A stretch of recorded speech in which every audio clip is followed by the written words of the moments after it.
Good evening, everybody. It's really exciting to have you here. I'm Galia from Combatants for Peace, talking to you from our office in Beit Jala. This is a very unique and special event for us, and I hope you'll enjoy it. We are at this time of the year very busy in Combatants for Peace, preparing the joint Palestinian-Israeli memorial service. This service is really very unique in its way that allows us to acknowledge the hurt and suffering of both sides while giving a window or a peek view into a possible different reality in which we work and live together in peace. To realize or to show us how this reality can come to be is joining us Bahante Jack Kornfield, who is a world-renowned writer, thinker, Buddhist, activist, and a spiritual leader to us all. He'll be giving us a teaching, and after that, talking to activists here, Shlomit Lapid from Dharma Israel, Osama Iliwat and Tuly Flint, both fighters, former fighters, working together today in Combatants for Peace. So I give it over to you, Jack. It's an honor you're here. Thank you.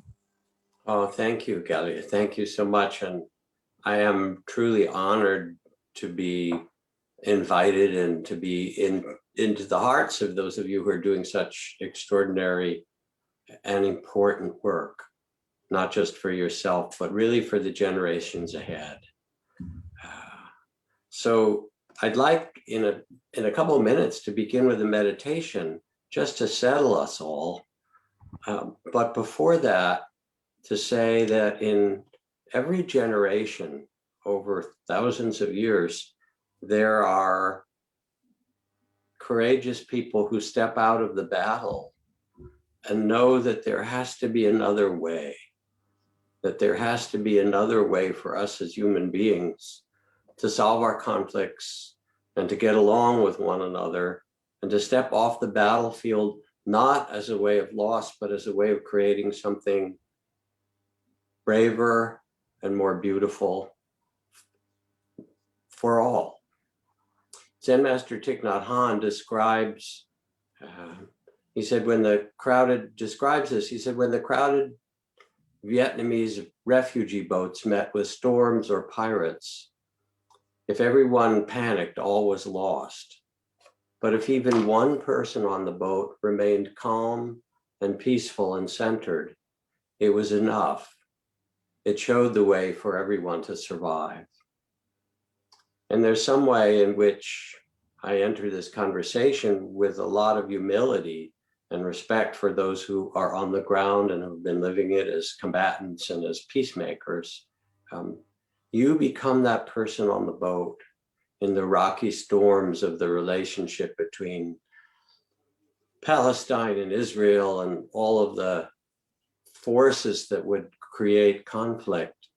There's somebody on the boat, you, who stands up and says, there is another way. There's another way to protect ourselves and one another. There's another way to live with one another in peace. So with that, before saying more, again, I thank you all for attending. It's such important and beautiful work, and invite you to find a way to settle, and we'll do 5 minutes of a quiet meditation. Feet flat on the floor if you're in a chair, perhaps sitting upright with some sense of dignity and graciousness. And if you're comfortable, you can let your eyes close gently or just lower your eyes if that's better for you. And take a couple of deep breaths, slow, deep breaths, breathing in and out and releasing what obvious tension you can.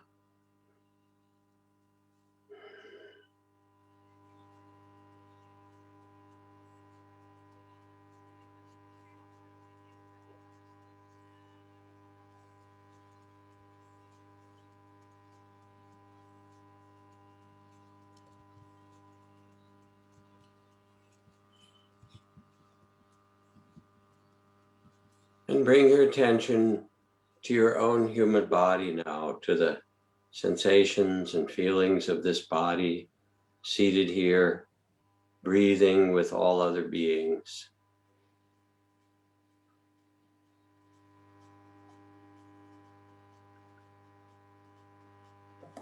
And notice as you feel your body, all that you've been carrying, the inner tensions or weights in the shoulders or the jaw, the back, wherever you sense. And as if you could put your arms around yourself with compassion, hold all that you carried with kindness.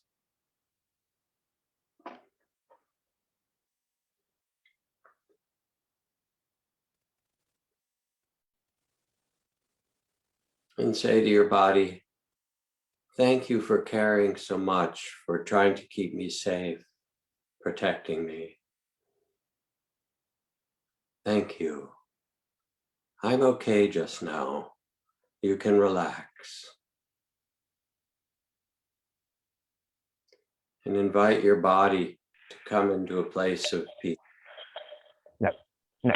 My body's going to be in a constant state of battle to the end. This is not for me, whatever this is. I'm fighting the infection, and we're going to stand up, and we're going to do it, and fight, fight.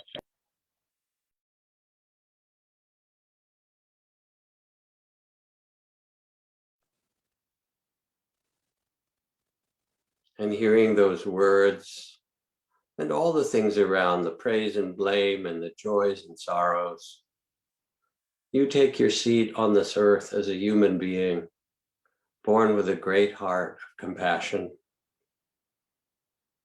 and care.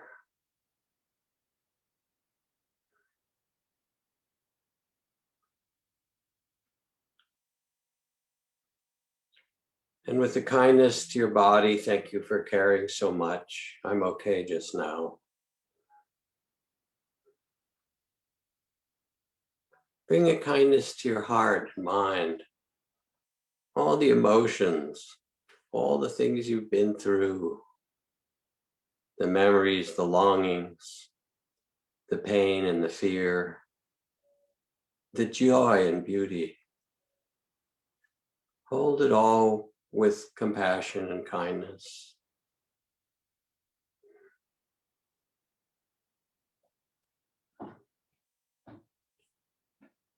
And say thank you. Thank you, dear heart, for caring so much. Thank you, mind, for trying to protect me, planning and remembering. I'm okay now. I'm okay just now. You can relax, you can let go.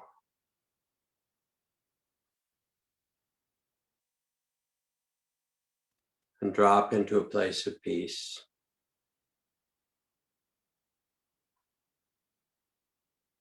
Stillness on this earth.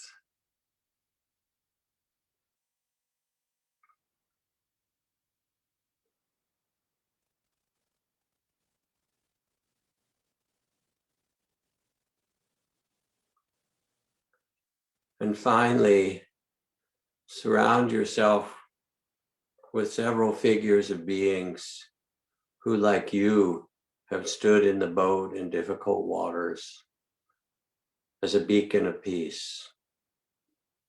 Bring in Martin Luther King, if you like. And bring in Sojourner Truth. Bring in Thomas Clarkson, who stood up to end slavery. Bring in Elie Wiesel.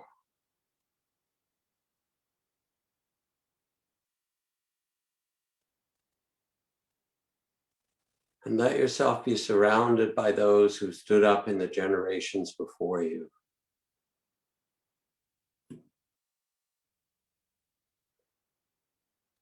And feel their courage and their truth.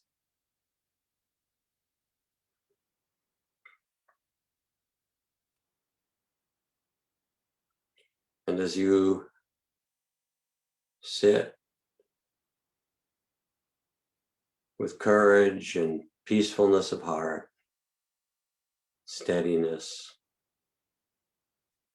Feel that you can link arms with all of these generations before.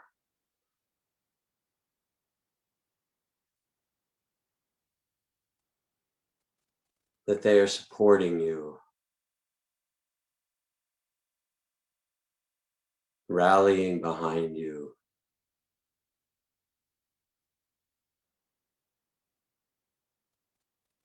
That they bless you for this deep work you do.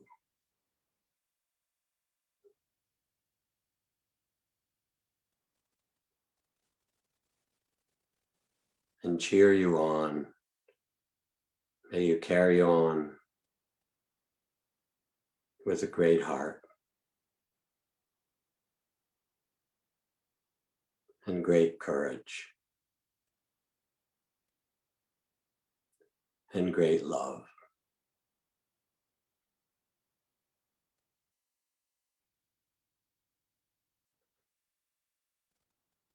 And keeping this spirit of compassion, peacefulness, steadiness, let your eyes open or raise your gaze for a conversation that we can have, a conversation of the heart. And I'll say a few more words before getting into dialogue with Osama and Tuly and others who are here.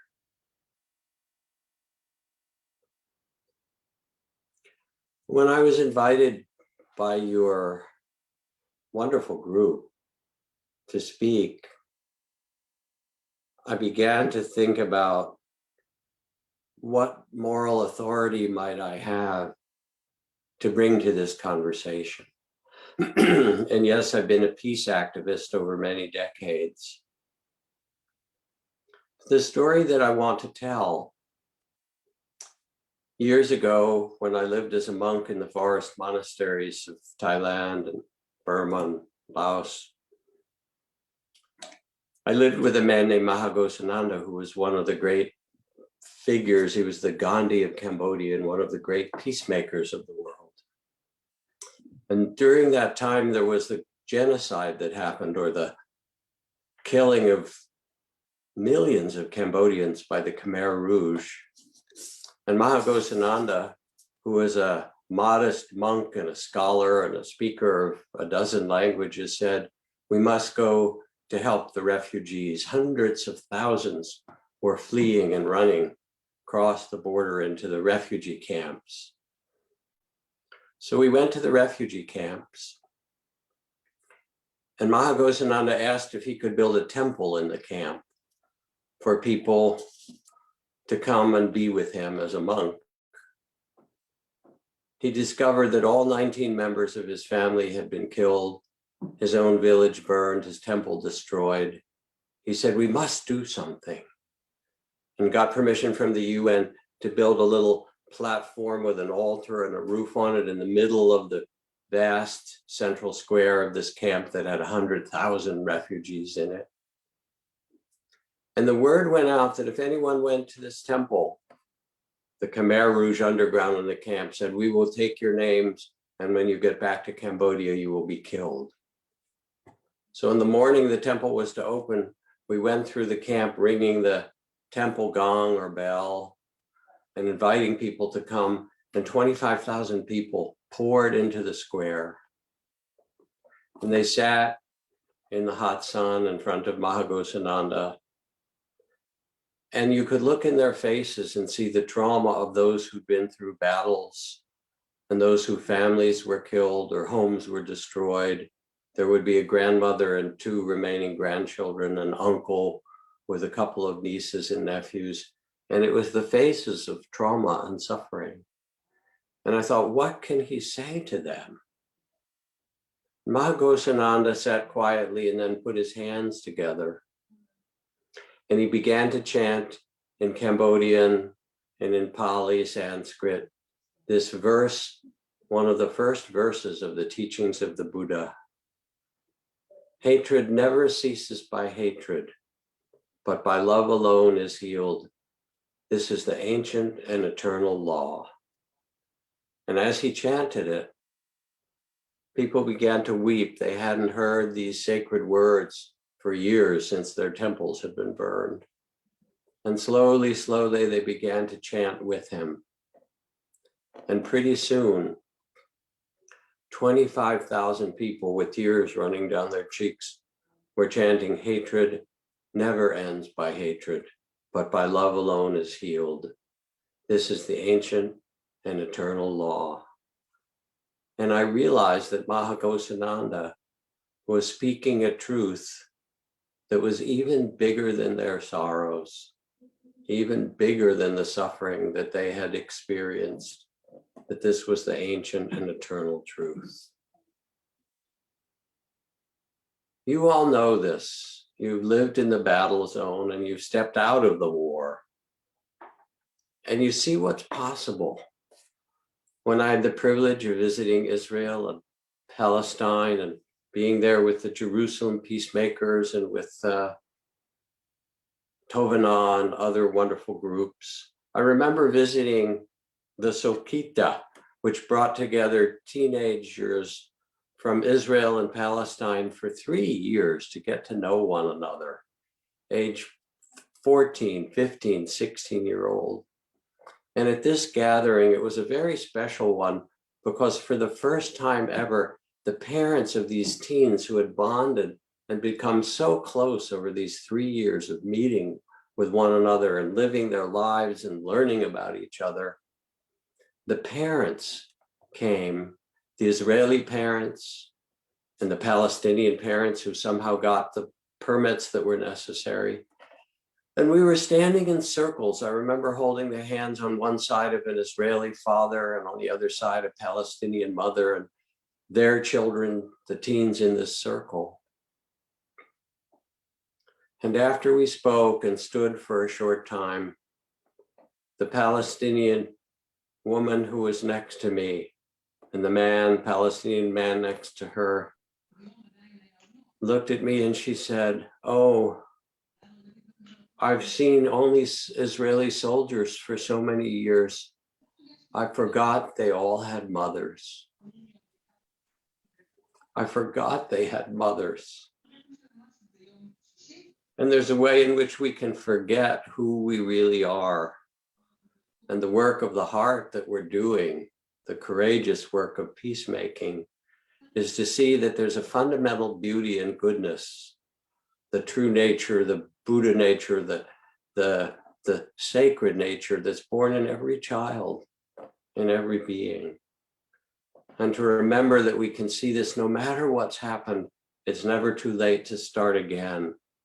Here's Gosananda with everything gone, all 19 members of his family dead, starting with a beginner's mind to say, here we are, let us make this land a place of peace. And he led people on peace walks. He said, you can't go back to your villages once the battles had subsided. You can't go back in a bus or in the back of a van. You have to reclaim the land in your hearts. And so he led for 15 years, hundreds and hundreds of people in long lines, month after month, walking back to their villages while he rang a bell, and together they chanted, hatred never ceases by hatred, but by love alone is healed. To reclaim their land and their villages and their hearts, walking through the killing fields and the minefields, saying there is another way. There's a remarkable book called A Human Being Died That Night by Pumla Gobodo Madikizeli, who was one of the psychologists and architects of the truth and reconciliation process in South Africa. And what she did and described in the book in one part was to go into the prisons and meet with a man, de Kock, who had been the worst of the worst. He had been the architect of the killings that happened during apartheid and of the trying to, by military force, control the indigenous and Black population of South Africa. And she's decided that he was seen as the most evil or the most the worst of the entire regime. She decided she needed to understand him, and she tells in this book the story of visiting him week after week over a long course of a year or more. And finally, one day, he broke down and he said, "What I feel is just a tremendous feeling of loss.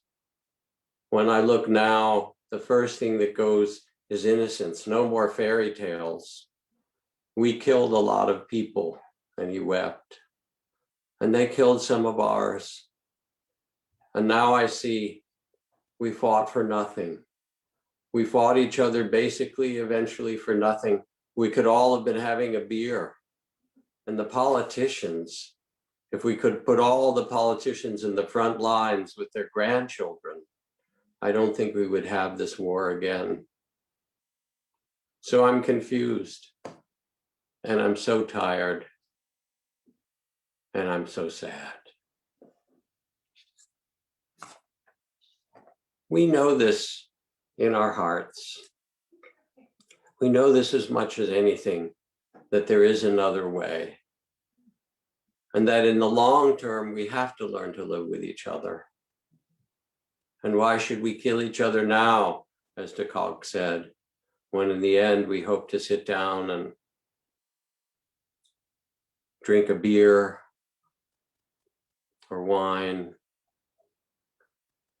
or drink cider, drink sweet water, drink whatever we are allowed to drink, to sit down together and raise a glass and share our bread and share our lives and share the land and care for one another. We know that modern politics runs on fear more than anything, that the whole enterprise of modern politics is to frighten people so that they'll vote for those who want power. We need not be frightened. We stand for something so much deeper and truer than fear. The poet Hafez says, "Fear is the cheapest room in the house. I'd like to see you in better living conditions." Something in us knows this, that beneath the fear that's promulgated by the political machines and by the media and by all those who've been traumatized, there is another and deeper truth. When Mahagosananda was invited into the US Congress, or he was part of the consortium that eventually won the Nobel Peace Prize for trying to ban landmines in the world, and he and I together did some events to try to raise money for artificial limbs for children across Cambodia who lost their legs to the mines. He stood up in the US Congress and he said, "Yes, I beg you to sign this treaty. I beg you to come on board and to stand up so there will no longer be children who lose their lives or lose their legs. So we must remove the landmines, but to do so, we must do something else. We must remove the landmines of the heart. You must look into your heart, each of you," he said, "and take out the landmines of hatred and fear. And remember who you really are, that you can be the carriers of justice and courage and peace amidst it all." It's a long and a hard process to make peace. What other choice do we have, dear ones? In the end, what other choice do we have? I'll stop with this. It is an honor to be with you, and also I think in fact, listening to Osama and Tuly and others will be even more important, because you're the ones who are on the ground. You're the ones who have been the combatants, and you're the ones who have the voice and the heart to teach us and remind us and tell us. So let me ask for your stories, if I may. Let's shift and listen to one another. And I don't know who would like to start first, but please, I invite you, for my sake and the sake of those who are listening, and for the sake of their families and the sake of the land and the sacredness of the place you live, to tell what you've learned and what you see.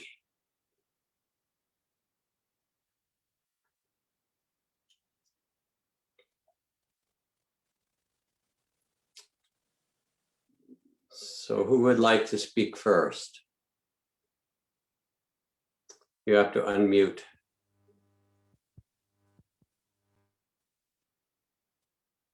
Still muted, but I know it will unmute at some point.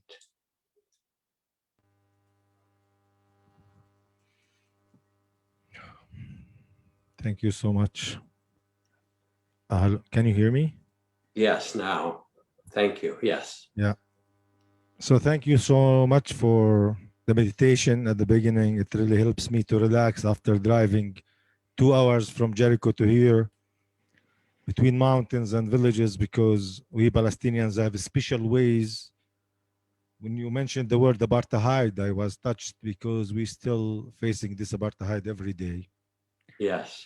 So you helped me to calm down and to be here. You touched my heart. Thank you so much. Thank you. So my name is Osama Iliwat. I am the education coordinator in Combatants for Peace. I'm originally from Jerusalem. My family are all refugees all around the world. My grandfather was the only one who succeeded to sneak back after 67 war to Jerusalem. My father was displaced again in the 80s to Jericho. And that's why I live in Jericho. And now we don't have the right to live in Jerusalem because Jerusalem under Israeli control and we are Palestinians, so we can't go to Jerusalem. So I grew up there with no knowledge about this conflict. The only thing I knew by then, that the Israeli soldiers are scary and bad people. They were standing in front of my school every day, full armed soldiers shooting tear gas at us. And I was terrified by them and I hated them. And this hate was based on fears. They used to come every night and enter to the houses and search and take everyone over 16 years old. I was a little kid. And I was always afraid of them and mad at them. And I wanted to do something to defend my family by then. So I started thinking about a way of resisting. Actually, my first resisting was peaceful resisting. I started to draw graffiti on the walls against the occupation. And then I started to create a Palestinian flags because it was not legal by then. By cutting shirts and sew it and make a Palestinian flags. And the Palestinian flag was guilt by then. And I hung the Palestinian flag everywhere because I wanted to show the soldiers that there are some people living here. We are here and we have narrative and we have story and we have history. We didn't came from Marsh. We have been here since ages and we don't have anywhere to go. I was arrested for hanging a Palestinian flag. I was in jail as administrative prisoner, and this is law in Israel that they could keep any Palestinian up to 3 years without trial, without going to court, because we Palestinians are living under military rules. Unlike our Israeli neighbors who living few meters away from us in the settlements. I went out and then I joined the Palestinian Authority. I supported peace. I joined Palestinian Authority in 1994. I wanted to be a policeman. I wanted to carry a weapon and be strong and defend my people and my family. In 96, one of my friends was killed by the Israeli army and I was really mad. He was a friend of my life. We grew up together and he was unarmed when they shot him. And they wanted to take revenge again. And I was thinking all the time about revenge. During the first Intifada revolution and the second Intifada in 2000, many of my friends were killed. Even when I was in internet cafe, playing internet games, special units attack us and killed 2 of my friends and 3 people were injured. They were not fighters. One guy was wanted over there and the rest were normal people. But when they come, they shoot everything moving because they can, because there is no judgment. No one gonna ask them why, because the guilt is ready. Terrorists. The people who are fighting for their freedom are terrorists. And the people who are fighting to keep other people under occupation are the most moral army in the world. That's how it works here. In 2010, one of my friends invited me to a peace meeting in one of the hotels next to Bethlehem. It's very close from where we are now. And when I was thinking about peace, the first thing came to my head is they're gonna be international people. They're gonna be there and they're gonna at least speak English again after a long time being away from tourists and this kind of stuff. Maybe I could improve my English again. And I went and I was surprised by seeing people with yarmulkes over there on their heads. And I was mad at my friend. How come you inviting me to meet Jews? They are the bad people, man. And he said, no, they want peace. There are some good people who want peace.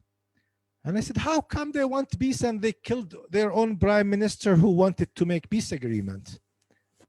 Are you kidding me? And I left the place. Luckily, it was snowing.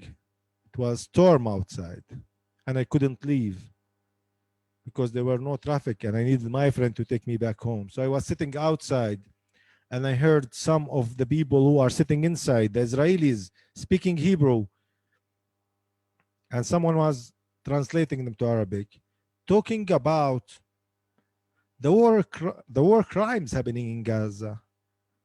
One of the ladies said, yeah, we have the right to defend ourselves, but we have to take care of people, of civilians over there. Even war has morals. And we have to act like a moral army and not just to carry the name. And I was really surprised.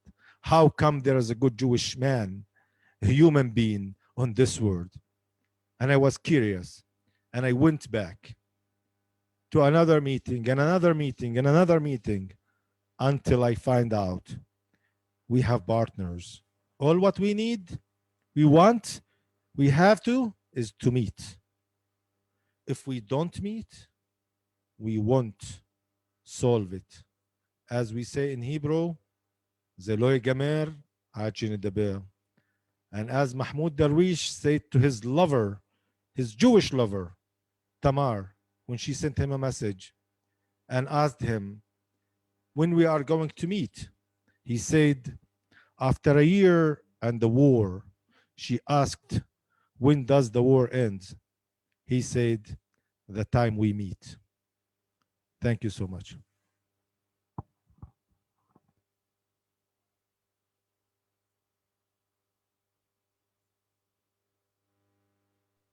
Thank you so much, Osama.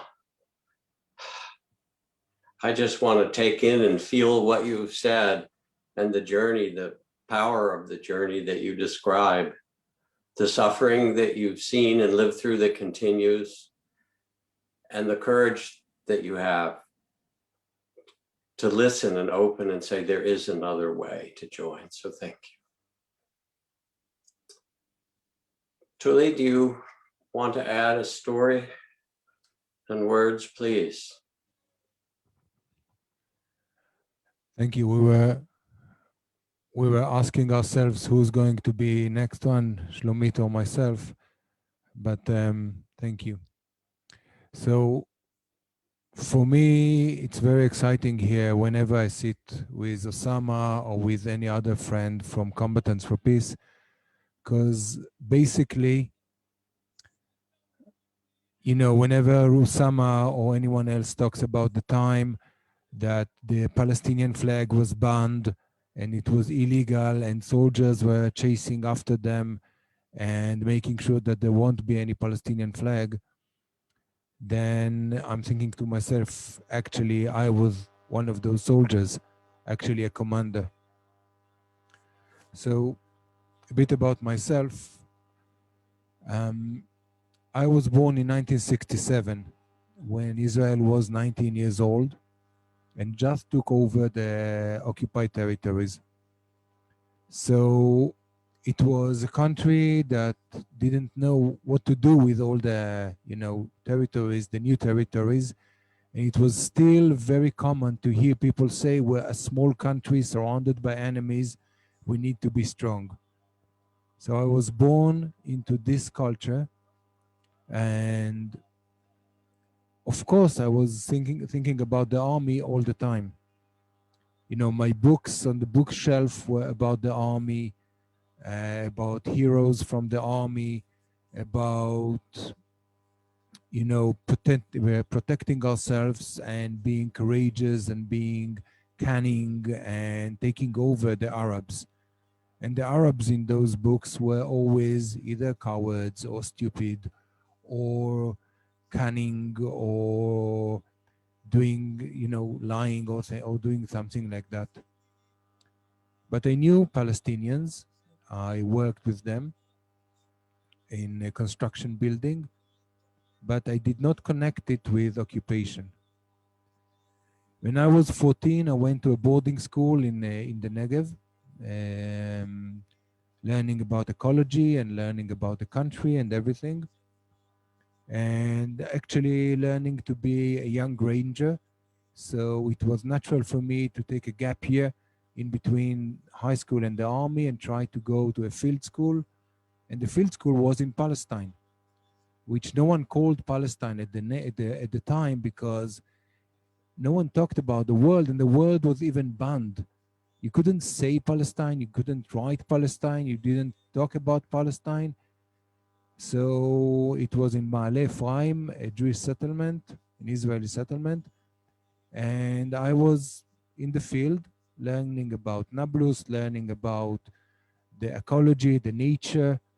Actually, Palestine is a beautiful place.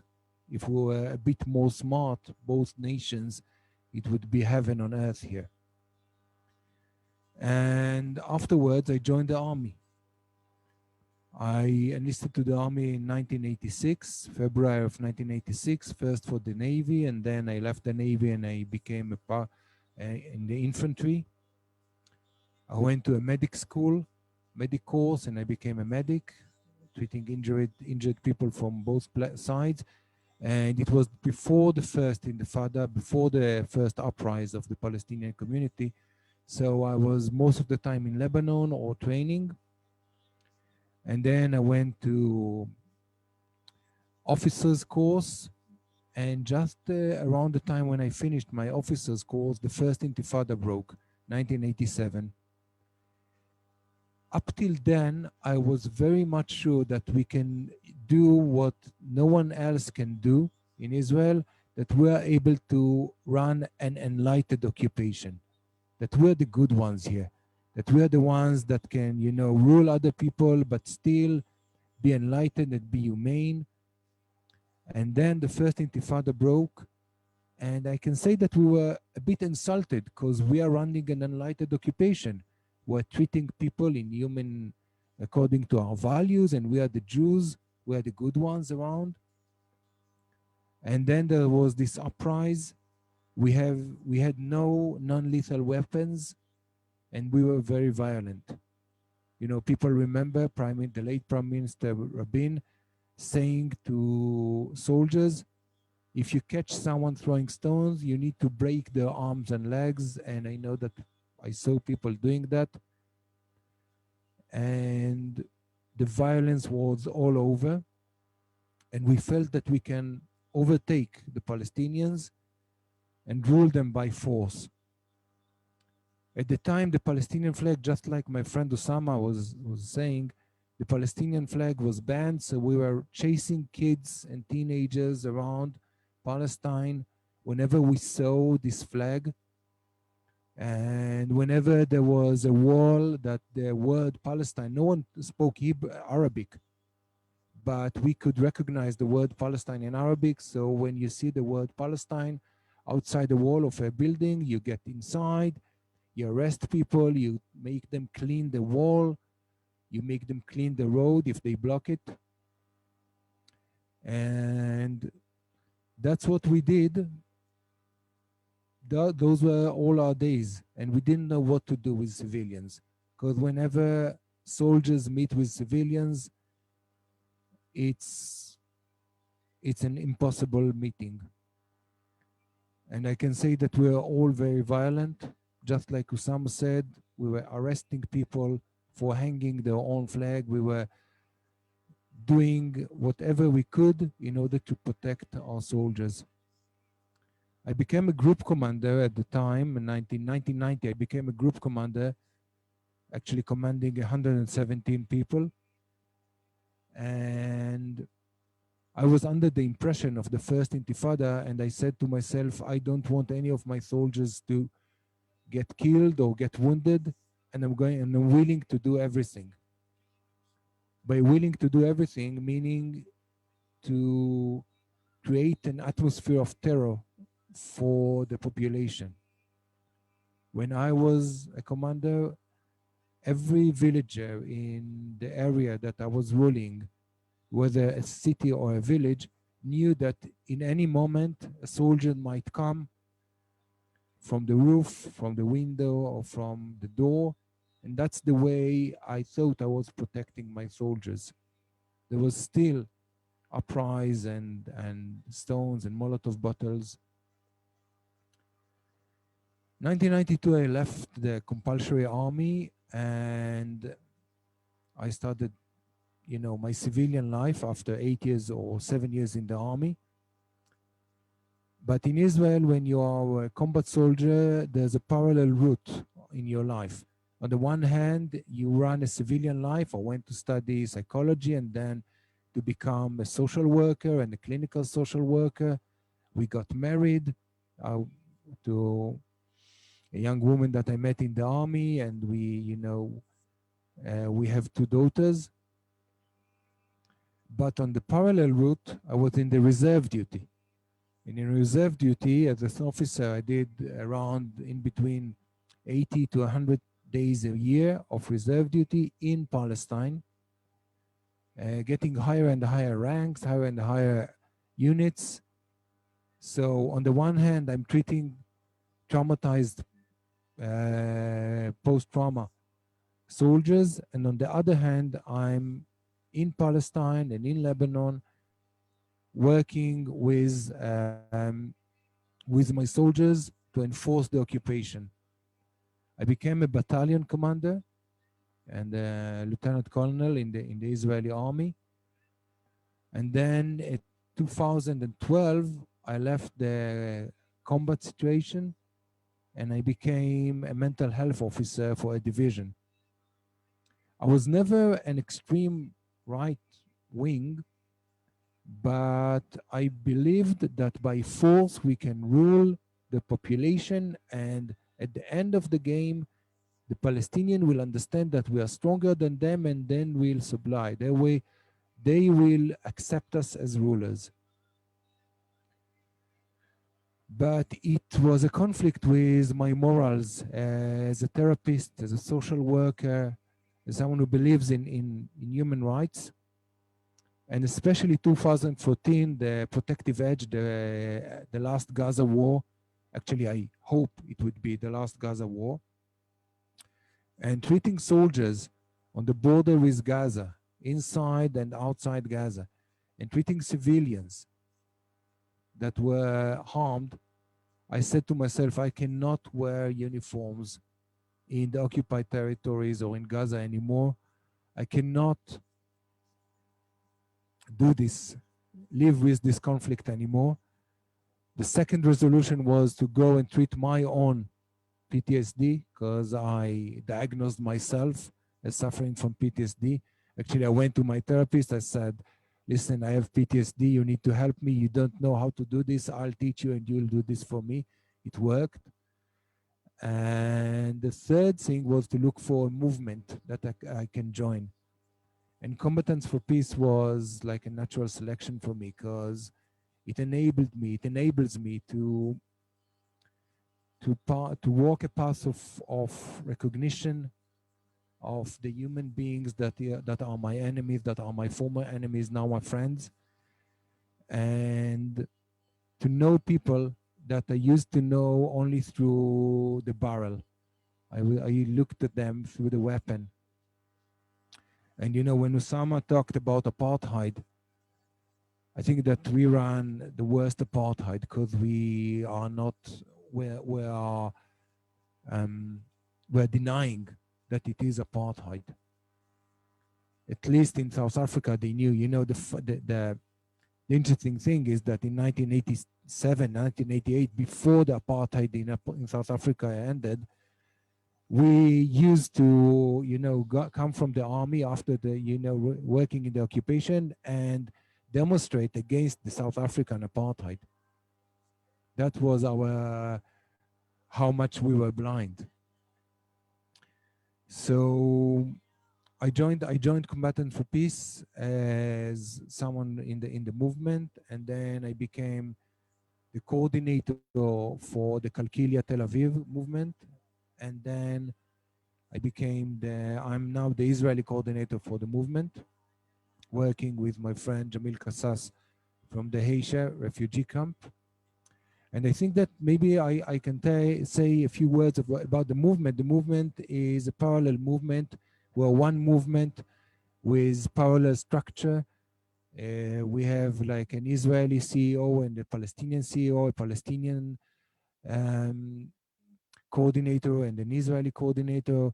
Osama is the Palestinian educational coordinator, and he works with Kochav, the Israeli coordinator.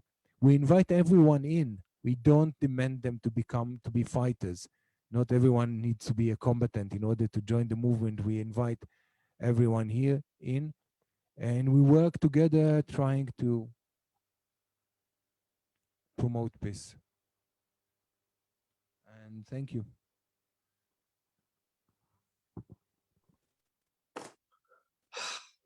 Thank you so much. Also, hearing both of your stories and your journeys, the purpose of storytelling, we as human beings are storytelling animals in some way, is for us to live in a different way, to share our understandings. And the journeys that you both have described are both heartbreaking and also so powerful and compelling to remind us what we can step away from and who we can become. Shlomit, please, would you add your voice? Hello, I'm very excited to be here. My name is Shlomit. I'm a part. Hard to hear. Put it very close. Okay. I'm a part of the leading team of Engage Dharma. That's a group of Israeli who cultivate partnership with the Palestinian and organizing joint activities. We do working days, helping in harvest, tours, and all kinds of activities, and mainly hearing the stories, the difficult stories about daily life under occupation. We're a group of people that are committed to make a change inspired by the Dharma. And we try to create more and more activities and connection and solidarity between Israelis and Palestinians, and also helping some Israelis to cross the physical and mental border that is between Israel and Palestine, because a lot of Israeli are kind of denying and not knowing what's happening there, not wanting to hear. For me, the practice of Dharma led me into being more active. I met so many fears during my practice, so in a way it helped me to overcome it and to be friend with them, and to have the courage to look at all kind of illnesses, injustice, occupation, and a lot of despair, and to be with it without running away from it. In my own biographic, I actually, we didn't plan it, but I also was serving in Gaza Strip during the first Intifada. Not as on a office position, so I didn't really fight, but I saw a lot of what's happening there.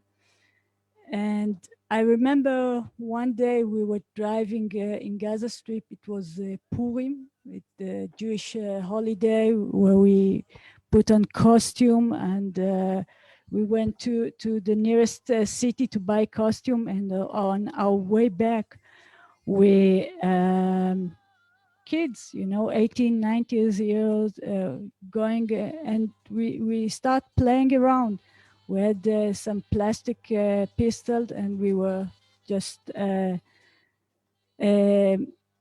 around. And then after a few minutes, I saw a group of small children coming back from school with the uniform and bags, and they looked at us terrified.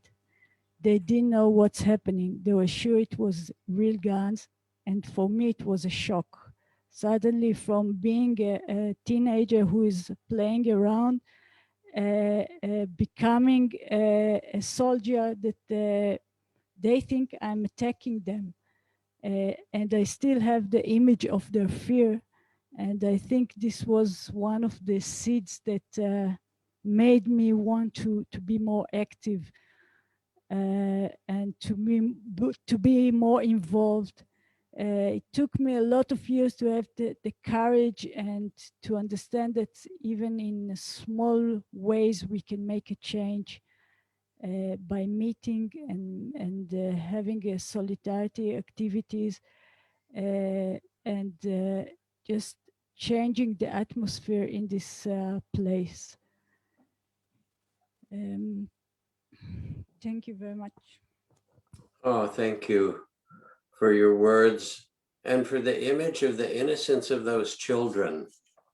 And I think about Martin Luther King, and these are his words after his church was bombed and those 4 children were killed.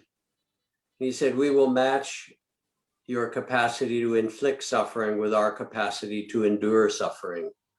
We will meet your physical force with soul force. We will not hate you, but we cannot in all good conscience obey your unjust laws. And so we will soon wear you down with our capacity to suffer. And in winning our freedom, we will so appeal to your heart and conscience that in the end, we will win freedom for you as well." And you speak, all of you, this heartfelt way of having seen so much suffering and then using it. As Elie Wiesel, who won the Nobel Prize, said, suffering confers neither privileges nor rights. It all depends on how you use it. If you use it to increase the anguish of yourself or others, you are degrading, even betraying the suffering that's happened to you. And yet the day will come when we shall understand that suffering can elevate human beings. May God help us to bear our suffering well and to tend to one another. And that's what I hear you speaking of. It takes courage and heart, and I think you have to do it through your tears in some way, and also through the pain and the PTSD and the trauma. And the trauma is there, and it's very real. And without acknowledging it, without weeping the tears, you live in denial. As you said, so many people turn their gaze away because it's too hard to feel it. So part of the courage is actually to let yourself know the suffering and not turn your gaze away. So let me go to the chat, because people are putting in questions for you all, and it would be wonderful to see what they are.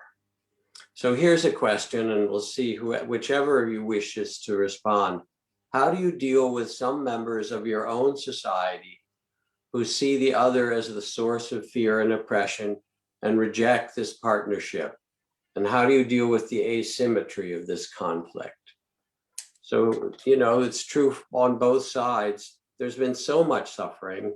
And as you say, you go back into the Israeli community or the Palestinian community, and people have suffered greatly, and they're wounded and they're hurt, and they're frightened. How do you deal with this? This is a question, any one of you who can speak to it.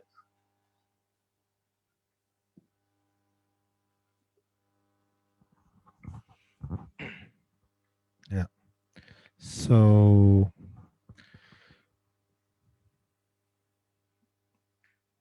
I think it's difficult sometimes to light a light in the eyes of people who lived long time in darkness. So it's not easy for people who lived as enemies for ages to come and tell them we have partners on the other side. We are dealing with this by many ways, and the most important way is to show them our acts on the ground. Tuly and Shlomit and a lot of Israelis who are with us now in Combatants for Peace and in many other organizations,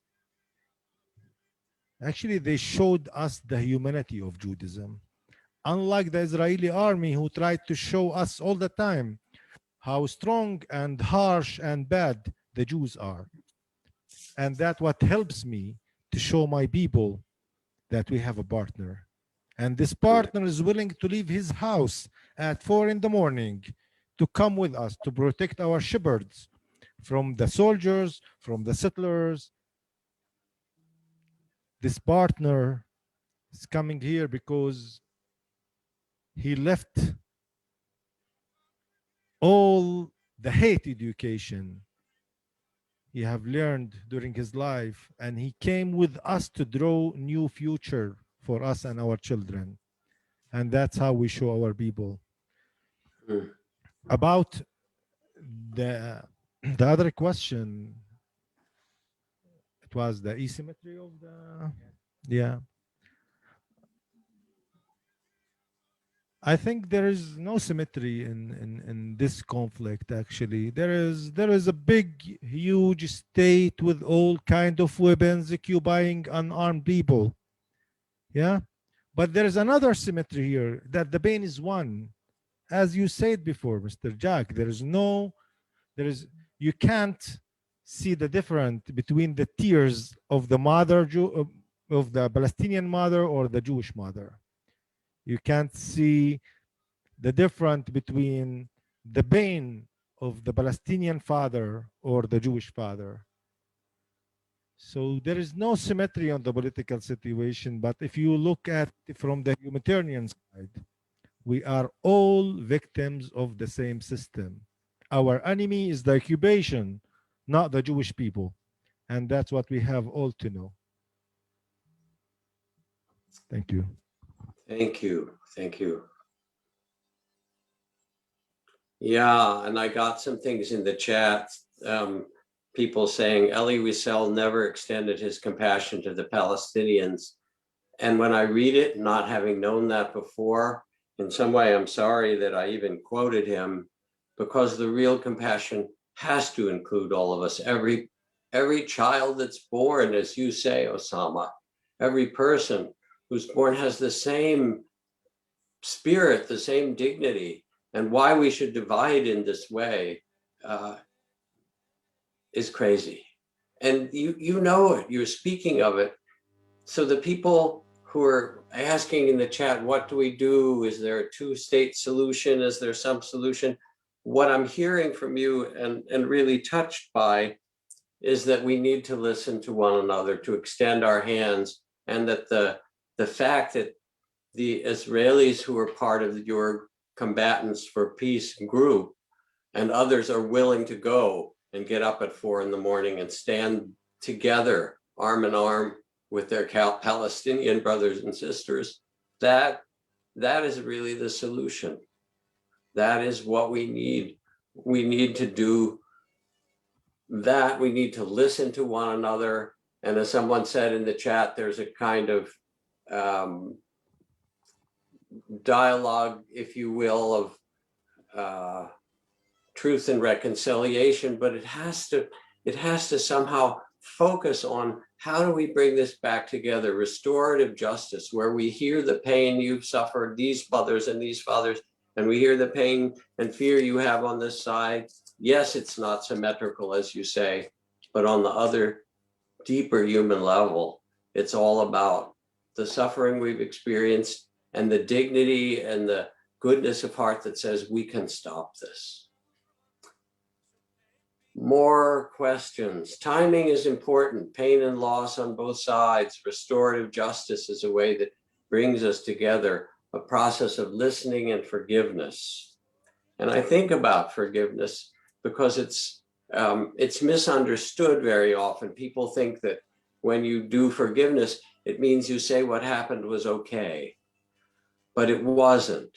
True forgiveness is not condoning what happened or saying that that was all right. It just says, I will not carry the pain into another generation. It acknowledges what happened. And I think that, you know, when I go to Washington, D.C., the place that I most often want to visit is the Lincoln Memorial, which is built in the form of a temple and inscribed in the stone in the Lincoln Memorial are the words where he spoke, with malice toward none, with malice toward none, and charity for all, with firmness in the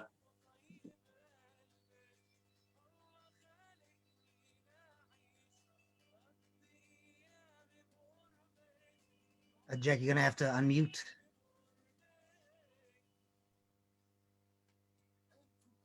Jack, you're muted.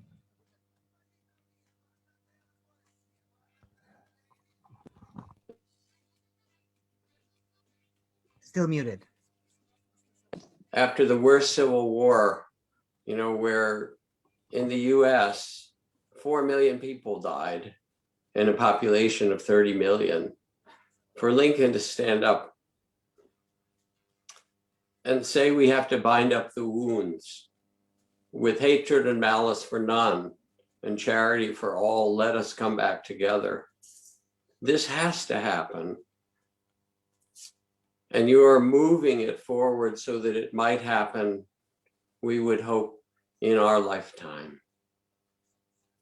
What else would you like to add to these questions in the chat? I would like to, Osama, you had something you wanted to add? Okay. I would like to say that following your words, basically I'm looking at the questions in the chat about one state, two state, no state, free states, and things like that. I think that this is actually a diversion.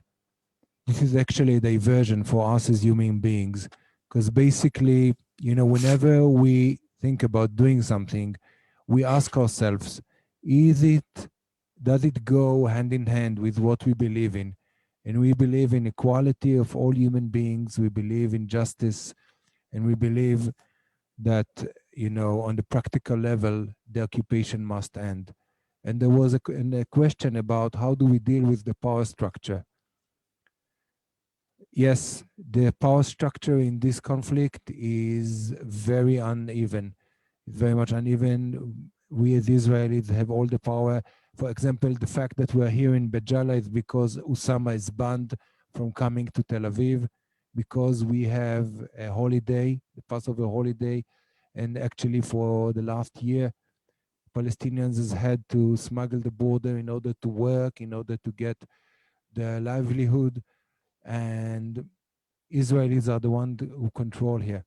But I think Palestinians have a much stronger weapon when they use it. When Palestinians are taking the non-violent way of non-violent direct action, no one can stop them.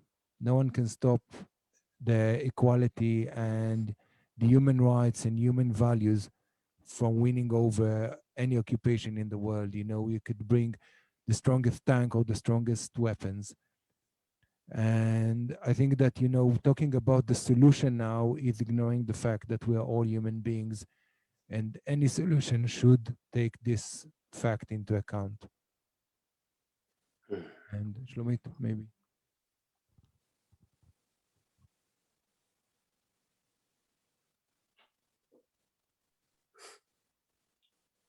Maybe other questions?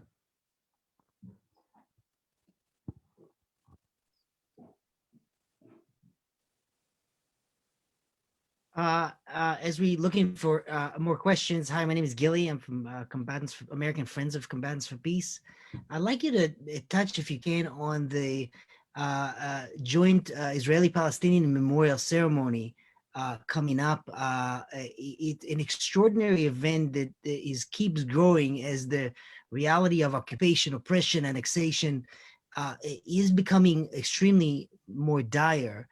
Can you talk a little bit about this special event and how is your reaction you get for people to support and oppose it, and how does it play out in the larger work, if you can? Thank you. Thank you so much. So first of all, we have to pay attention that the Joint Memorial Day is happening with full partnership with the families form, the families who lost their beloveds in this conflict. And no one can tell them where and when to mourn their beloveds who were killed because of our stories and our narratives and our conflict. They are the ones who can decide for themselves, and they are the one who paid the biggest price. That's very important to everyone to understand. A lot of people complain. First of all, this Memorial Day, I myself used not to be convinced when I went to Combatants for Peace. When I came to Combatants for Peace at the beginning, how am I going to compare the full armed soldier with a 10 years old Palestinian kid who's fighting for his freedom, even not fighting, just trying to defend himself from the full armed soldiers with this soldier? But when I started to look at the thing from more humanitarian side, just be a human being, and you will understand that pain and loss is a big disaster for a human being. You can't complain about it. There is no religion justified blood. There is no race in this world justify the blood of other people except by war and conflicts. And what we are trying to do there is, as Mr. Jack said in the beginning, Hate will not be solved by hate, only by love. And first time when I saw Palestinian mother and Israeli mother hugging each other in that Memorial Day, I couldn't control it anymore. If they can come together and make a change, if they can use this pain to make hope, to bring hope to our new generations, what is the problem with this? Where is the problem? We are all human beings and we all lost our beloveds. And to mourn it together, especially in the alternative, alternative, alternative, yeah, Memorial Day, it's very important for me to come to say to the Israelis, your kids' blood is not more important than my kids' blood. But at the same time, I feel sorry for your loss. And I want in this day to come and be with you and give you a hug instead of give each other a new generation's hate. And we succeeded to do this, and we will keep doing this. I know it's not easy for many people, especially the people who don't see the others as a human beings, but I believe this is the way to change because we have been fighting over more than 70 years over who is more victim than the other. And it's time to say that we all are human beings and we all are victims and we all deserve to be mourned in a moral way. Thank you. Thank you. If I could only add a bit about the Memorial Day, it began 17 years ago with 70 people joining together, Palestinians and Israelis. The ceremony grows and grows every year. 2 years ago, before the corona hit all of us, there were around 10,000 people on the ground meeting each other, and Palestinians were at the beginning banned from coming, and then the Supreme Court ruled them to come. The corona, last year we had 200,000 people watching online the ceremony from all over the world, from Palestine, from Israel, from South Africa, from the States, wherever people wanted to see. And we're going to hold this ceremony again, to have this ceremony again on the 13th. And everyone is invited, because this is, as my friend Osama said, the most touching event that we can think of, when people that are mourning for the beloved ones are joining together in order to stop the killing and stop the hate and believe that there's another way. So I know we're coming toward the end of our time for this, and I wonder if any of the three of you also, Shlomit, if there's anything else you wanted to add. And there's a few questions in the chat about what can people do, people in Israel, people in America, people all over the world who come across this work and are deeply inspired by it. What should they do? How can they help? This is a very important question. Thank you so much for asking it. I think people know how they help more than me. There is too many ways to help. As long as you believe in us, as long as you believe in our goal, as long as you believe in our revolution together, Israelis and Palestinians, to make change, you decided how to help us. You know where's your power. You can open your wallet and write a check for us.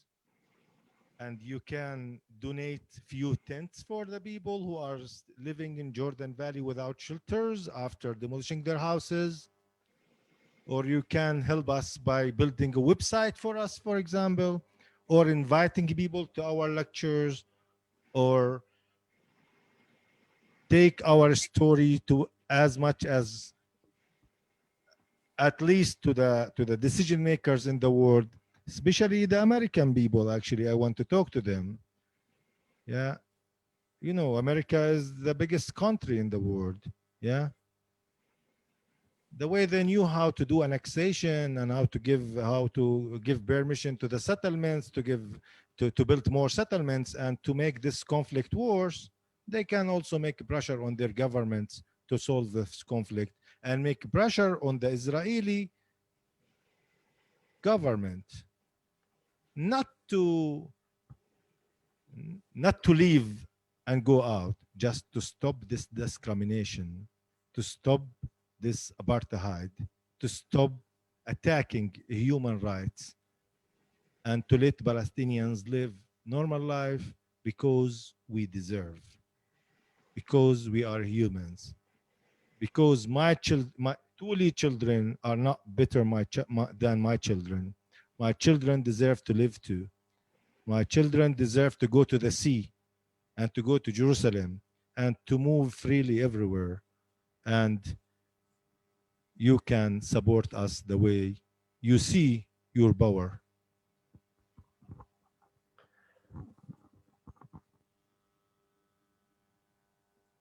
Thank you, Osama. I would like to add something that, you know, not to be silent, to talk about it, to make a change, whatever things you can do. We as Israeli as well need your help and the pressure of the world to make a change. The occupation should stop. It's not helping, not Israelis and not Palestinian, and it's a big injustice that the whole world has to make a point about it and try to make a change.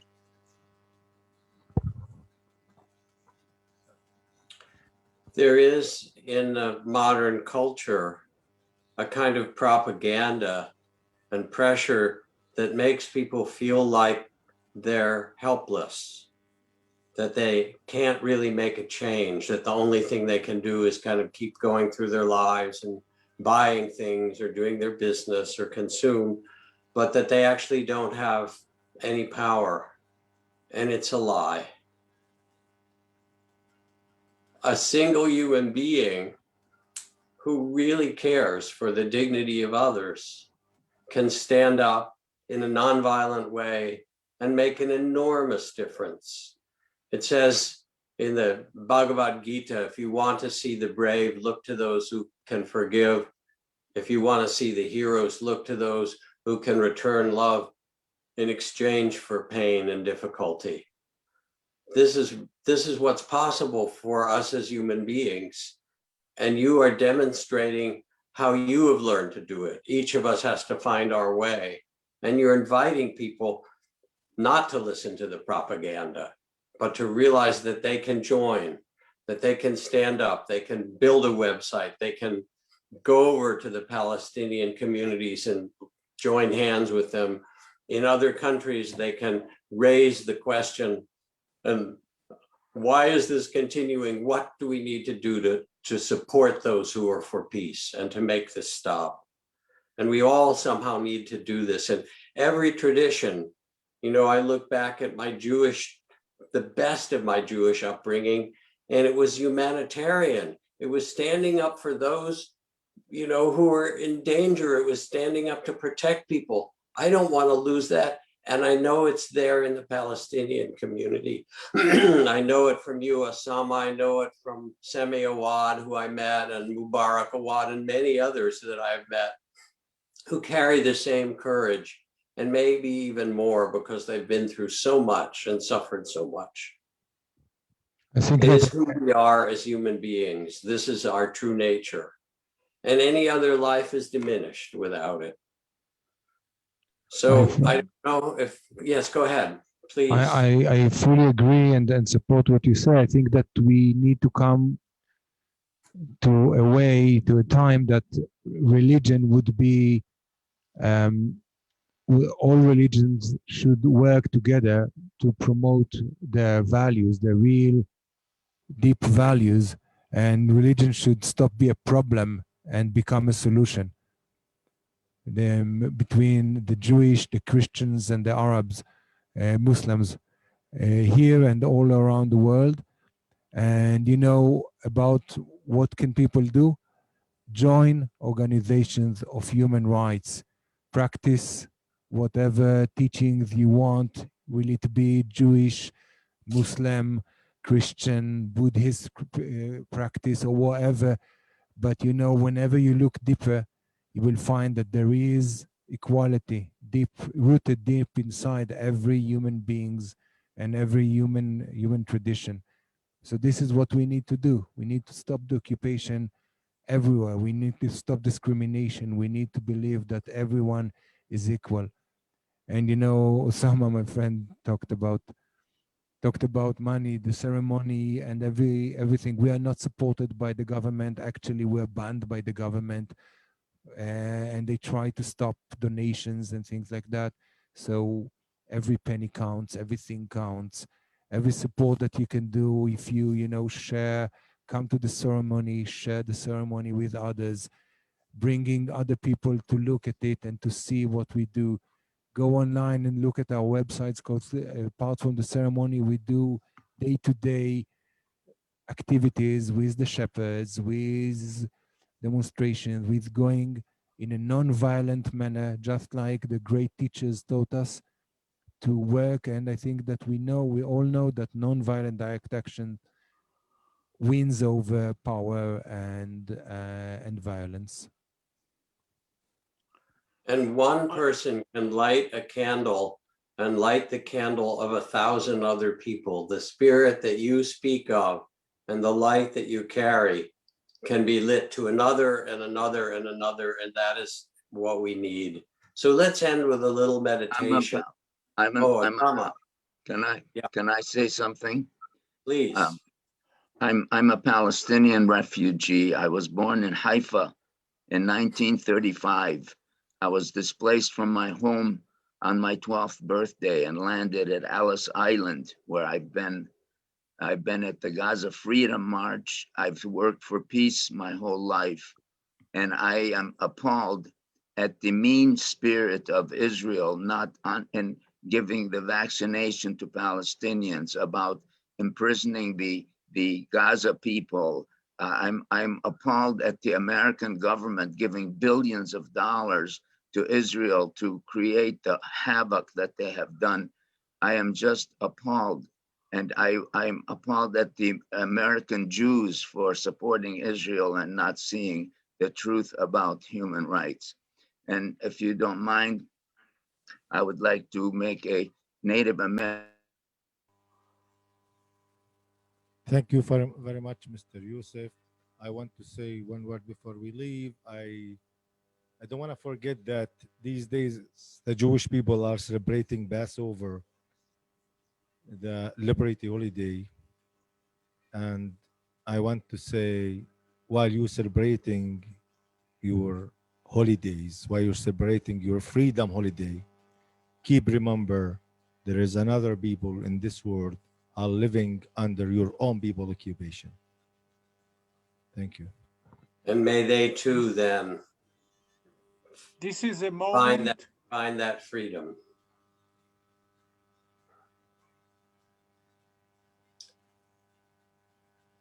Yusuf didn't get to make his Native American blessing that he wanted to share, but he really spoke from the heart. From 4 years old, he can see it as a witness, and he's speaking not just to the people in Palestine and Israel, but to the Jews around the world, to the American people, to the people who care and stand up for what matters everywhere. So I invite us as we end again to get quiet for a moment.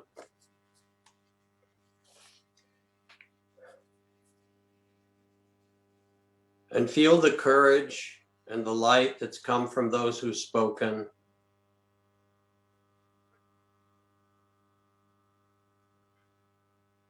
And how it lights up your own heart. It touches the original nobility and dignity that was born into you. And as you breathe, it invites you as well to feel your own courage, your own deep compassion for all who've lost and suffered.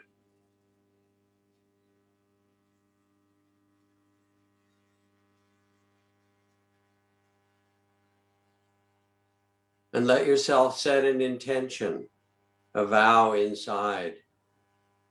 As you've heard these words and been inspired, and the candle has been lit and torch passed to you, set an intention in your heart, what you will stand up for, and what most matters for you.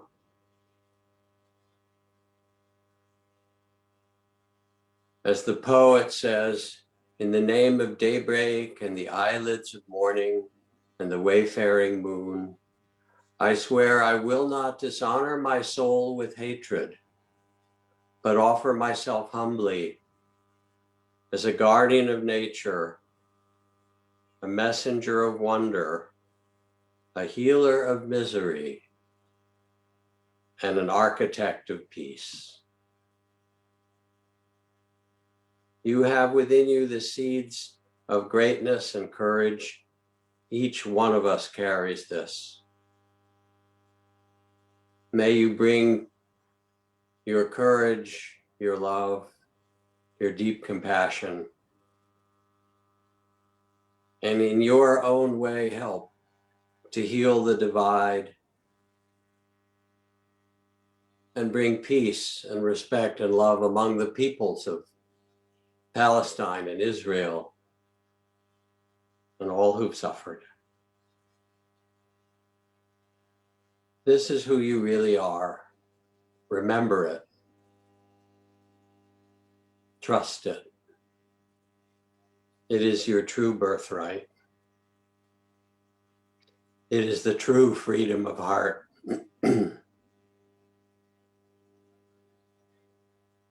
Thank you all. It's been an honor to be a part of this.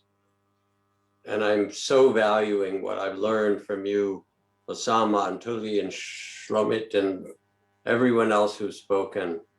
You really touched me as well. And I hope people carry the light that you've offered and stay with you and stay with us and let this movement grow and grow until it transforms the land and those who are living on it. Thank you, thank you. Blessings.